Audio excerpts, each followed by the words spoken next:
बिस्मिल्लाहिर्रहमानिर्रहीम। अस्सलाम वालेकुम नादरीन, आप यूट्यूब चैनल देख रहे हैं। मैं इमरान खान हूँ। नादरीन, पाकिस्तान की एस्टेब्लिशमेंट से एक झूठ बोलने वाला जो है वो पाकिस्तान पे मुसल्लत किया है। ये ज़रा आप वज़ीर आज़म का स्टेटमेंट देखें। यानी पाकिस्तान का वज़ीर आज़म बनाया 17 सीटों के ऊपर जीतने वाले को, और ज़रा स्टेटमेंट आप देखें उनका कि पेट्रोल पर फ़ी लीटर 95 रुपये और डीज़ल पर फ़ी लीटर 203 रुपये इजाफे की तजवीज़ दी गई थी, जिसे मैंने मुस्तरद कर दिया। डीज़ल की कीमत अगर मैं इजाफा कर देता तो आज 790 रुपये होनी थी, और लेकिन उसको हमने रखा 335 रुपये पे। और पेट्रोल की कीमत भी शहबाज शरीफ साहब कह रहे हैं जी वो बहुत ज़्यादा होनी थी और हमने उसको कम रखा और ये बहुत बढ़ जानी थी। अब कहानियाँ इनकी आप सुने और हकायक आप देखें। देखिए, एक तरफ तो वो ये कह रहे हैं कि ओगरा ने हमें कहा कि 95 रुपये पेट्रोल बढ़ा दो और 205 रुपये डीज़ल बढ़ा दो। चले, अगर ये बढ़ा भी देते ना तो इस वक्त 416 रुपये का पेट्रोल होता और डीज़ल 540 रुपये का होता। लेकिन शहबाज शरीफ को जिसने तकरीर लिख के दी उसको इतना पता ही नहीं था, वो प्लस माइनस ही नहीं कर सका, और शहबाज शरीफ ने ये क्लेम कर दिया कि 544 रुपये का जनाब पेट्रोल बन जाना था और 790 रुपये का जो है वो डीज़ल बन जाना था। देखिए, मैं आपको एक चीज़ बताता हूँ कैसे बन जाना था और क्यों बन जाना था। जितना महंगा आलमी मंडी में पेट्रोल आज है ना, इतना महंगा इमरान खान के दौर में नहीं था। इमरान खान के दौर में ये कीमत इससे भी ऊपर गई थी, कुछ वक्त के लिए इससे भी ऊपर गई थी। हो सकता है आने वाले दिनों में वो लिमिट क्रॉस हो जाए, लेकिन अभी तक नहीं हुई। तो इमरान खान इतना महंगा पेट्रोल खरीद के 150 रुपये लीटर कैसे बेच रहा था? सवाल जो पैदा होता है वो ये है कि इमरान खान इनसे महंगा पेट्रोल खरीदता था और 150 रुपये लीटर बेच देता था, और ये शहबाज शरीफ उस वक्त चौड़े होकर कहते थे कि आलमी मंडी में जो कीमत है इसके हिसाब से 70 रुपये मजीद कम कर दो। यानी उस वक्त कुछ 70-80 रुपये की कीमत कह रहे थे, यहां पे ले आओ, कोई नुकसान नहीं होगा। आज वो कहता है कि जी 790 रुपये लीटर मैंने बेचना है और मैं कौम पे बहुत बड़ा एहसान कर रहा हूं।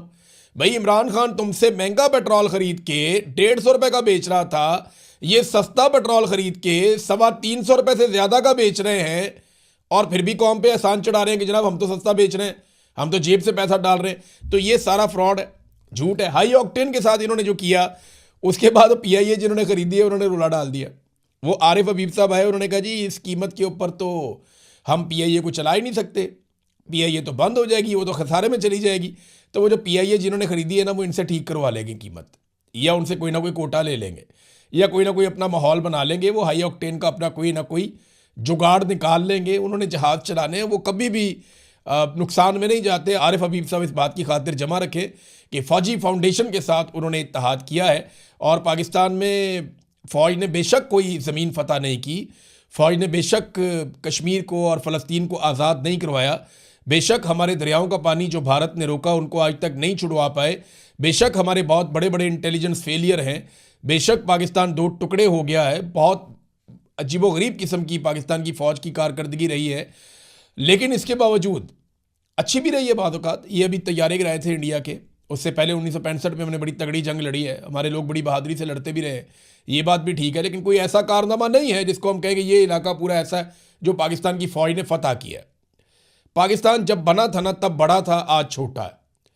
चाहे आप जाके इसको नाप लें गिलगित बल्तिस्तान में, जहाँ पे आपके ग्लेशियर्स हैं, वहाँ पे जो इलाके हमारे हुआ करते थे वो अब इंडिया के कब्ज़े में है। चाहे आप इसको नाप लें रकबे के नुक्ता नज़र से, पूरा का पूरा बांग्लादेश टूट के अलग हो गया, एक अलग मुल्क बन गया। तो पाकिस्तान की ज़मीन गई है, पाकिस्तान को ज़मीन मिली नहीं है।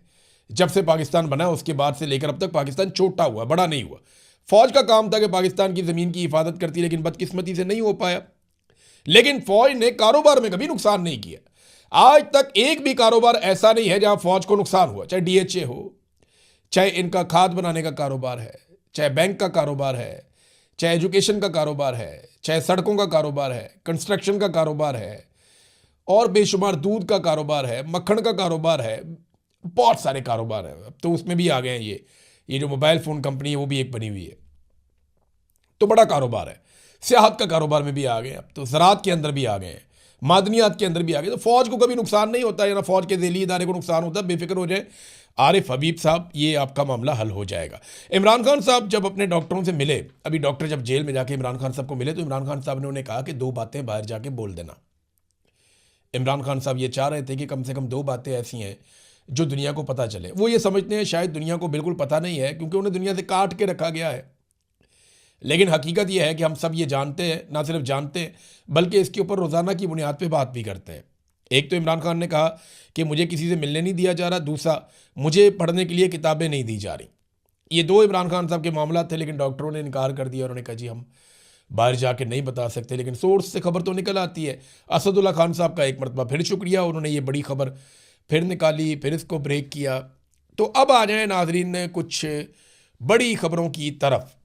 एक तो बड़ी खबर यह है कि अटैक हुआ है अमेरिका के ऊपर, और ये बड़ा अटैक है। लेकिन इससे पहले दुनिया के 7 ताकतवर तरीन मुल्क G7, ये बड़ी मईशतें हैं दुनिया की, ग्रुप ऑफ 7, ये बैठे थे। यहाँ पे कुछ और ममालिक भी मैंने देखा, वो भी इसके अंदर शामिल थे। कनाडा है, फ्रांस है, जर्मनी है, इटली है, जापान है, बरतानिया और अमेरिका है।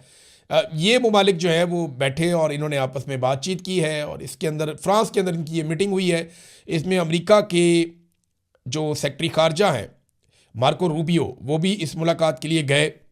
यहाँ पे 2 बड़ी अहम चीज़ों पे बात हुई। एक तो उन्होंने कहा जी कि फौरी तौर पे जंग का खात्मा किया जाए, और जो शहरियों के ऊपर हमले हो रहे हैं ना, वो ख़त्म होने चाहिए। जो आम शहरियों का नुकसान हो रहा है वो नुकसान नहीं होना चाहिए। और दूसरा, आबनाए हुर्मस की नकलो हरकत को भी खोला जाए, इसके लिए कोशिश की जाए। तो ये अरब ममालिक भी कोशिश कर रहे हैं, यूरोपीय ममालिक भी कोशिश कर रहे हैं। लेकिन ईरान का नुक्ता नज़र बड़ा तगड़ा है। वो साफ कहता है जी देखें, ज़्यादती हमने शुरू नहीं की, हम तो मुज़ाकरात कर रहे थे, हमें तो अमेरिका ने और इसराइल ने टारगेट किया है, उन्होंने हमारे ऊपर हमला किया। और ईरानी साफ कहते हैं कि नेतन्याहू ने डोनाल्ड ट्रंप को लाके इस लड़ाई में इसलिए फंसाया कि डोनाल्ड ट्रंप को एप्स्टीन फाइल की वजह से और दीगर कुछ चीज़ों की वजह से शदीद मुश्किलात का सामना था।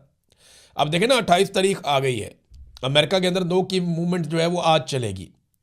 अब देखते हैं नो किंग्स मूवमेंट में कितने लोग निकलते हैं। 9 मिलियन का उनका तखमीना है, 600 मुकामात पे वो एहतजाज करने जा रहे हैं। तो डोनाल्ड ट्रंप के लिए काफ़ी दिक्कत पैदा हो सकती है। देखते हैं क्या होता है। अमेरिका को फ़िलहाल जवाब का इंतज़ार है। जब मार्को रूबियो ने बातचीत की मीडिया के साथ, तो मार्को रूबियो ने यह कहा कि हम इजाफी फ़ौज ज़रूर भेज रहे हैं खलीजी ममालिक में, और वो वहाँ पे रहेगी। और वो इसलिए रहेगी ताकि डोनाल्ड ट्रंप कल को कोई फ़ैसला करते हैं तो उस फैसले को करते हुए कोई दिक्कत ना हो।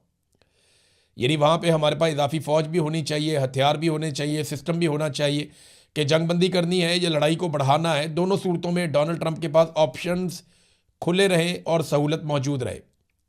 तो उन्होंने एतराफ़ किया कि वाकई में जो खबर दी गई थी कि अमेरिकन फ़ौजियों की नफरी को बढ़ाया जा रहा है खलीजी ममालिक में, वो खबर दुरुस्त थी।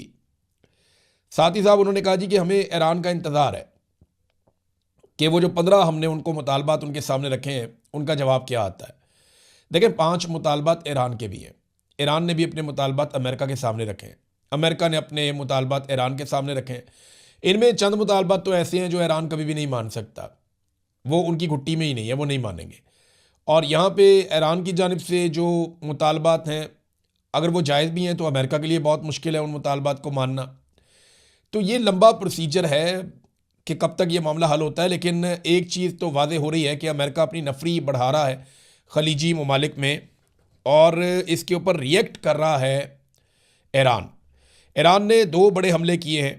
एक सऊदी अरब की प्रिंस सुल्तान एयरबेस, अब तक का ये सबसे बड़ा हमला है। इसमें 10 अमरीकी फ़ौजी शदीद ज़ख्मी हुए हैं, बहुत सारे तैयारों को नुकसान पहुंचा है, इसकी तस्दीक की गई है।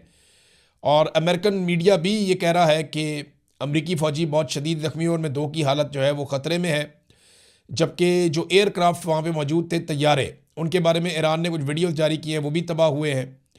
और कुछ जो फ्यूलिंग का सिस्टम था अमेरिकन का प्रिंस सुल्तान एयरबेस पे, वो भी बहुत बुरी तरह मुतासिर हुआ है। तो ये एक बड़ा तगड़ा हमला था ईरान की जानिब से। और एक और चीज़ मैं आपको बताता हूँ, ये एक जजीरा है, इसको कहते हैं बुबयान जजीरा। ये कुवैत के पास है, इराक़ के बिल्कुल साथ। ये बड़ी इंपॉर्टेंट जगह है, ये अल्लाह ताला का एक दिया हुआ तोहफ़ा है, कुदरत का बड़ा शानदार तोहफ़ा है यहाँ पे इस रीजन को, कुवैत को। ये काफ़ी बड़ा है, यानी 40 किलोमीटर लंबा है, तो 24 किलोमीटर चौड़ा जजीरा है। मैं इसको देख रहा था, इसमें कुछ एरियाज़ डेवलप भी हुए हैं। इसकी आबादी तो कुछ भी नहीं है, लेकिन ये वहाँ पे कारोबारी नुक्ता नज़र से और दिफाई नुक्ता नज़र से वो बहुत इम्पॉर्टेंट है। इस जजीरे से अगर आप फासला चेक करें समुद्री रास्ते से, तो जो खारक जजीरा है ईरान का, जिसके ऊपर अमेरिका की नज़र है कि इस जजीरे पे कब्ज़ा किया जाए, क्योंकि खारक जजीरे के ज़रिए से ईरान अपना 90% तेल एक्सपोर्ट करता है दुनिया में। तो अब उस जजीरे पे अमेरिका कब्ज़ा करना चाहता है ताकि दबाव डाला जाए और बार्गेन की जा सके ईरान के साथ। तो बू बयान जजीरे पे ईरान को पता चला कि यहाँ अमरीकी फ़ौजी उतर रहे हैं और इकट्ठे हो रहे हैं, और यहाँ पे अमेरिकन अपनी कोई इंस्टॉलेशंस तैयार कर रहे हैं बू बयान में। तो ईरान ने वहाँ पे मिसाइल और ड्रोन मार दिए। अब वहाँ से जो इतला आई है इब्तदाई तौर पे, अभी कन्फर्मेशन आ जाएगी, पासदारान इनकलाब ने जजीरा बू बयान पर अमरीकी मरीन फोर्सेस, जिनमें कमांडर्स और फ़ौजी शामिल थे, उनकी मौजूदगी का सुराग लगाया। उनके ऊपर मुतअद्दिद ड्रोन हमले किए हैं, जिसके नतीजे में कई हलाकतें और ज़ख्मी हुए हैं, और ज़ख्मियों को कुवैत के 3 मुख्तलिफ अस्पतालों में मुंतकिल किया गया है। ये रज़ी ताहिर साहब ने खबर दी है ईरानी सोर्सेज से, और इसकी तफसीलात आएंगी तो मज़ीद तफसीलात मैं आपके साथ शेयर कर दूंगा।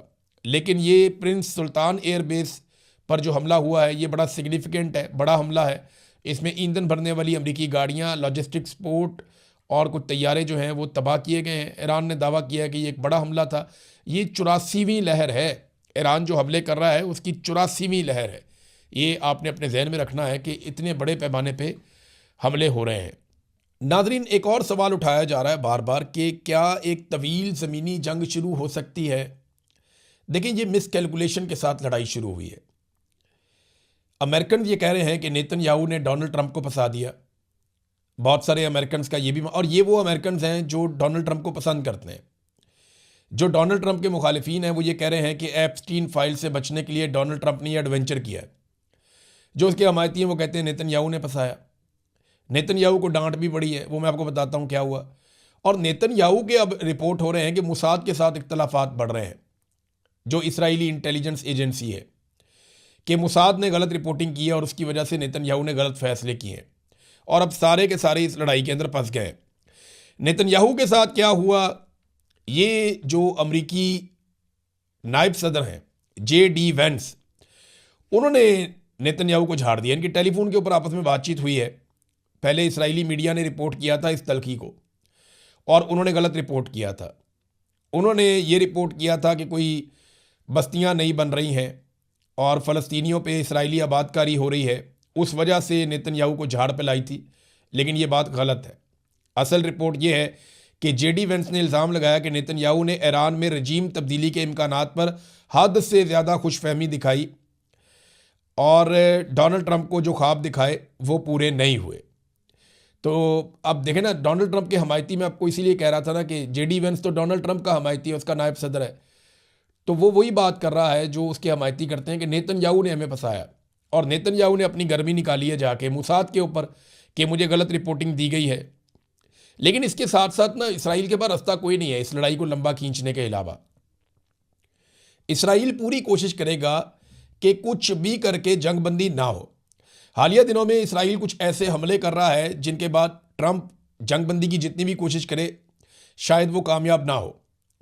देखिए, अगर ईरान जवाब देगा तो वो खलीजी ममालिक को जवाब देगा ना। जिस किस्म के हमले किए जा रहे हैं अब वो जंग को आगे बढ़ाएंगे, कम नहीं करेंगे। मिसाल के तौर पे जो इनके मकासद थे वो तो ये थे ना कि रजीम तब्दील किया जाए, दिफाई नुक्ता नज़र से ख़त्म कर दिया जाए ईरान को, मिसाइल और जौहरी सलाहियतें उसकी ख़त्म कर दी जाएँ, ख़ित्ते में इसराइल मुखालिफ क़ुव्वतों को जो सपोर्ट करता है ईरान वो ख़त्म कर दी जाए।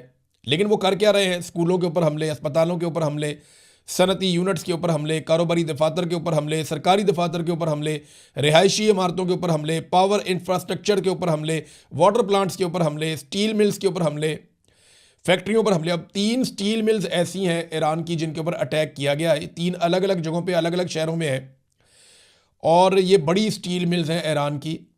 और गालिबन अमेरिका और इसराइल ने यह हमला इसलिए किया कि उन्हें ये लगता होगा कि यहाँ से ईरान को अपने दिफाई साजो सामान को बनाने के लिए स्टील मैसर आता है। लेकिन जो अलार्मिंग खबर है वो ये है कि ईरान की 70% जो एक सलाहियत है स्टील पैदा करने की या करामत बनाने की, वो मुतासर हुई है इन 3 स्टील मिल्स के ऊपर अटैक के बाद। फैक्ट्रियों के ऊपर हमले किए जा रहे हैं। तो ये बात साबित हो रही है कि लड़ाई हथियारों के ख़िलाफ़ नहीं है सिर्फ, बल्कि ये एक मुल्क को मुकम्मल तौर पे मफलूज करने के लिए लड़ाई है, ताकि दबाव डाल के अपनी शराइत मनवाई जा सकें। देखिए, इसका जवाब ईरान भी दे रहा है। पहले आप ये देख लें कि अराक्ची का स्टेटमेंट क्या है। अराक्ची एक खौफनाक हकीकत सामने लेकर आए अपने ऑफिशियल स्टेटमेंट में। उन्होंने कहा 27 दिनों की इस गैर कानूनी जंग में अमेरिका और इसराइल ने ईरान भर में 600 से ज़ायद स्कूल तबाह कर दिए, जिसके नतीजे में 1000 से ज़ायद तलबा और उसातिज़ा शहीद हो गए। ये बड़ी खौफनाक हकीकत है। ये कार्रवाइयाँ इस बात की अक्कासी करती हैं कि शहरी ढांचे को मुनज़्ज़म अंदाज में निशाना बनाया जा रहा है, जहाँ इंसानी जानों और बुनियादी इक़दार की कोई परवाह नहीं की जा रही। ये इंसानियत के लिए एक संगीन और तशवीशनाक सूरत हाल है। ये जंगी जराइम के ज़ुमरे में आता है। अब ये काम यहाँ से किए जा रहे हैं, दूसरी जानिब ईरान भी वार्निंग दे रहा है। अब जब ईरान के अंदर स्टील मिल्स तबाह की गई हैं और वाटर प्लांट जो है उनको निशाना बनाया गया है, तो ईरान ने भी कुछ जगहों की निशानदेही की है। ये 6 जगहों पे ईरान अटैक करेगा स्टील मिल्स के ऊपर। इसराइल के अंदर एक स्टील मिल है, इसका नाम शॉर्टलिस्ट किया गया, इसका मैप भी जारी किया गया। कुवैत के अंदर एक स्टील मिल है, फिर बहरीन में है, कतर में है और यूएई में है, और इसके बाद सऊदी अरब के मिड के अंदर एक स्टील मिल है। इन सारों को इनकी नक्शे, इनके नाम, ये कितनी स्टील प्रोड्यूस करते हैं, ये सारा कुछ लिख कर बाकायदा नक्शे जारी किए गए हैं। और अमरीकी मीडिया ये दावा कर रहा है कि यहाँ पे अब ईरान अटैक करेगा, और ईरान ने वार्निंग भी दे दी है कि यहाँ से जितने भी लोग हैं काम करने वाले, जो लोकल्स हैं, वो यहाँ से हट जाएं। आम शहरियों को हम नुकसान नहीं पहुँचाना चाहते।